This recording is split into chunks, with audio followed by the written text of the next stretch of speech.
देखिए next question है relation between EMF of cell, terminal potential difference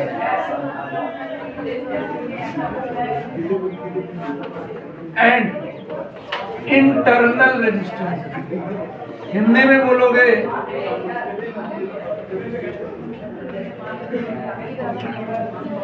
cell के विद्युत वाहक बल, टर्मिनल विभवांतर और आंतरिक प्रतिरोध में संबंध, ये समझना है। ठीक है भाई, पहले इसके बारे में समझ लेते हैं ईएमएफ क्या होता है।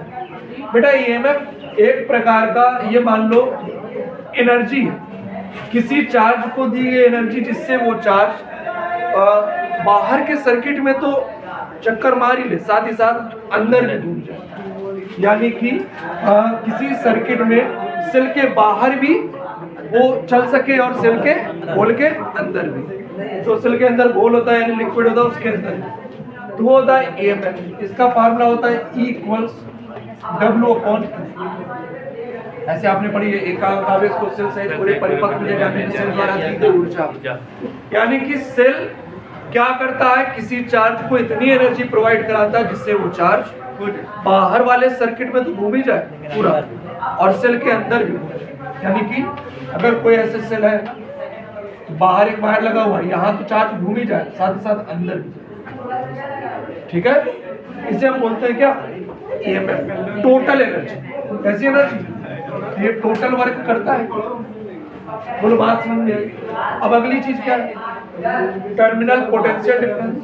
टर्मिनल पोटेंशियल डिफरेंस का काम होता है अगर कोई बाहर रेजिस्टेंस वगैरह लगा हुआ है, यानी कोई भी सर्किट लगा हुआ है तो उसके दो पॉइंट्स के बीच केवल सर्किट के बाहर का जो वर्क होता है, तो किसी चार्ज को इतनी एनर्जी प्रोवाइड की जाए कि सर्किट में बाहर यानी कि एक्सटर्नल सर्किट में जितना वो वर्क करता है उसको हम क्या बोलते हैं, टर्मिनल पोटेंशियल डिफरेंस।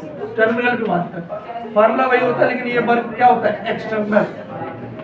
कैसा वर्क होता है, एक्सटर्नल यानी बाहरी, और ये टोटल वर्क होता है। ठीक, लास्ट चीज क्या है, इंटरनल रेजिस्टेंस यानी आंतरिक प्रतिरोध। ये क्या होता है, सेल में बच्चों दो इलेक्ट्रोड होते हैं, एक पॉजिटिव और एक, जब इसको हम वायर से अटैच करते हैं तो सेल का जो घोल होता है उसके बाहर करंट पॉजिटिव टू नेगेटिव, लेकिन घोल के अंदर नेगेटिव, यानी घोल का जो रेजिस्टेंस होता है उसी को क्या कहते हैं, इंटरनल।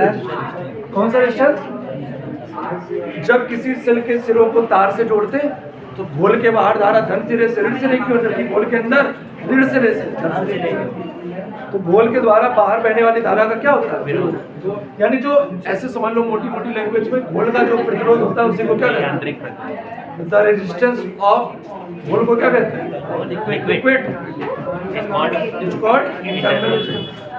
ठीक है, तो ये होता है। स्टार्ट किया जाए, इसमें रिलेशन बच्चों क्या है, इसमें रिलेशन होता है V = E - I है, वो भी तब जब सेल से हम करंट ले रहे हैं, यानी जब सेल डिस्चार्ज, अगर करंट देने लगोगे तो यहाँ पर क्या हो जाएगा, और अगर सेल से करंट लोगे ही नहीं तो जो वोल्टेज होगा वो ईएमएफ के ऊपर। बात समझ में आ रही, यानी अगर सेल खरीदा बाजार से 9 वोल्ट का, उससे करंट नहीं निकाला तो 9 वोल्ट का ही है, उसका पोटेंशियल डिफरेंस कितना है, 9 वोल्ट। लेकिन अगर उससे करंट निकाल लिया, किसी सर्किट में गया वो करंट या किसी रेजिस्टेंस में गया तो वहां पर अगर हमने मेजर किया वोल्ट मीटर से, वहाँ 9 वोल्ट शो नहीं होगा, 8 वोल्ट 7 वोल्ट, कुछ वोल्ट कहाँ गायब हो गया, इंटरनल रेजिस्टेंस। रेजिस्टेंस का काम होता है वोल्टेज को खाना। लिमिट में बातें करो, बनाई नहीं, इतनी धीमे करो कि वीडियो डिस्टर्ब ना, करते रहो बातें। तो घोल का जो रेजिस्टेंस होता है उसे हम क्या कहते हैं, इंटरनल रेजिस्टेंस। आखिरी समय कुछ कहेंगे भी नहीं, डांटे मारेंगे भी नहीं, अच्छी से विदाई हो जाती है।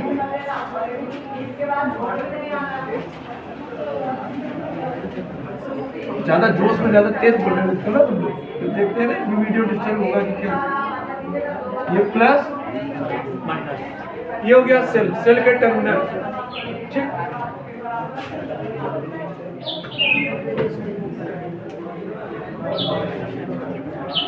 अंदर एक रेजिस्टेंस जो होता है वो इसी के अंदर होता है, लेकिन अलग से हम शो कर देते हैं, और ऐसे करके इसको फिगर में ऐसे शो कर देते हैं। ये हो गया इसका EMF E इंटरनल रेजिस्टेंस। अब इसके सीरीज में एक एक्सटर्नल रेजिस्टेंस लगा दिया कैपिटल R। इसमें कितना करंट है वो मेजर करेगा अमीटर, ठीक। और इसके एंड्स के क्रॉस कितना पोटेंशियल डिफरेंस है यानी विभवांतर, वो मेजर करेगा वोल्ट मीटर। ऐसे तो अगर मान लो हमने कह दिया कि Q चार्ज है, कितना चार्ज है, उसको सेल से पूरे सर्किट में घुमाने में जो टोटल वर्क होगा, बताओ वो टोटल वर्क कौन करेगा, सोच कर बताओ। E की V टोटल वर्क कौन करेगा, E टोटल वर्क करता है, इसकी वैल्यू क्या आएगी IS1 E × अगर हम कहें कि इस रेजिस्टेंस में यहाँ से यहाँ तक चार्ज को फ्लो कौन कराएगा, एक्सटर्नल वर्क कौन करेगा, तो पोटेंशियल डिफरेंस इनके बीच।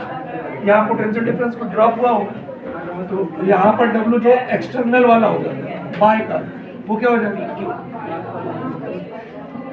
क्या वर्क केवल इतने में ही हो रहा है, घोल के अंदर भी हो रहा है, यहाँ पर भी, तो जहां पर भी रेजिस्टेंस होता है कुछ वोल्टेज गिर जाता है।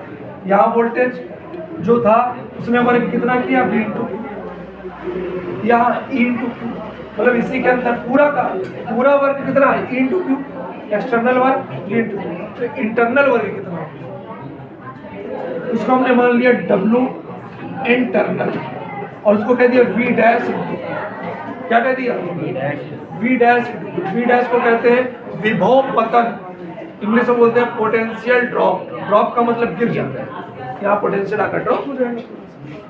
तो बताओ आपने पढ़ा है, जानते भी हो, तो टोटल वर्क होगा वो एक्सटर्नल वर्क और इंटरनल वर्क के सम के इक्वल होगा। बताओ इसकी वैल्यू देखो, इसकी वैल्यू क्या है E × Q, इसकी वैल्यू